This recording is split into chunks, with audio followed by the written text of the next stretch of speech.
एक छिपी दुनिया। रात के अंधेरे में जब पूरा शहर गहरी नींद में था, 22 वर्षीय आरव अपने लैपटॉप स्क्रीन पर टकटकी लगाए बैठा था। उसकी आंखों में एक अजीब सी चमक थी, जैसे उसने कोई गहरी साजिश पकड़ ली हो।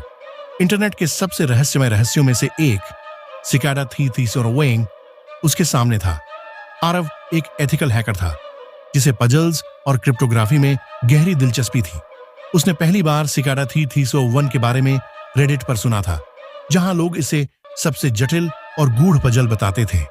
लेकिन अब वह केवल एक दर्शक नहीं रहना चाहता था, उसे इस खेल में कूदना था। पहला संदेश 5 जनवरी की आधी रात को एक अनजान ट्विटर अकाउंट से एक रहस्यमय छवि पोस्ट की गई। आरव जानता था कि यह महज कोई तस्वीर नहीं थी, बल्कि एक स्टेगनोग्राफी मैसेज था। उसने जल्दी से अपना डिकोडिंग टूल खोला और तस्वीर का विश्लेषण करना शुरू कर दिया। कुछ ही मिनटों में उसे एक छिपा हुआ टेक्स्ट मिला। धैर्य रखो, सत्य केवल बुद्धिमानों के लिए है। 3301। नीचे एक लिंक था जो उसे एक डार्क वेब पेज पर ले गया। आरव की धड़कन तेज हो गई। यह उसकी पहली कड़ी थी, लेकिन क्या वह इसे सुलझा पाएगा? सड़क पर छुपे सुराख लिंक उसे एक बाइनरी कोड पेज पर ले गया। उसने कोड को डिकोड किया और एक क्यूआर कोड पाया। जब उसने उसे स्कैन किया तो यह उसे दिल्ली में एक पुरानी लाइब्रेरी के गूगल मैप लोकेशन पर ले गया। यह पहली बार था जब पजल उसे वर्चुअल दुनिया से बाहर असली दुनिया में ले जा रहा था। अगले दिन आरव उस लाइब्रेरी पहुंचा और वहां उसे एक किताब मिली, लिबर प्रिमस। किताब के अंदर कुछ पृष्ठों पर विशेष चिन्ह बने हुए थे। ये चिन्ह किसी गुप्त भाषा में लिखे गए थे।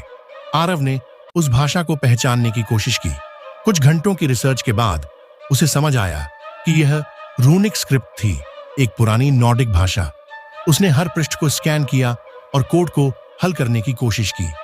कुछ घंटों बाद उसने एक नया संदेश डिकोड किया। तुमने पहला द्वार पार कर लिया है, लेकिन अभी यात्रा समाप्त नहीं हुई। हम तुम्हें देख रहे हैं। सिकाडा 3301 की सच्चाई। आरव के दोस्त नील उसे इस पजल से दूर रहने के लिए कहता रहा, लेकिन आरव को अब इस रहस्य से पीछे हटना असंभव लगने लगा था। वह हर दिन नए पजल हल कर रहा था, हर दिन नए संदेश खोज रहा था। जल्द ही उसे पता चला कि यह पजल सिर्फ एक खेल नहीं था, यह किसी बड़े संगठन की भर्ती प्रक्रिया हो सकती थी। लेकिन फिर एक रात उसके लैपटॉप स्क्रीन पर एक नया संदेश आया। तुम बहुत दूर तक आ चुके हो, अब समय है चुनने का, आगे बढ़ना या पीछे हटना। आरव ने बिना झिझक आगे बढ़ो पर क्लिक किया।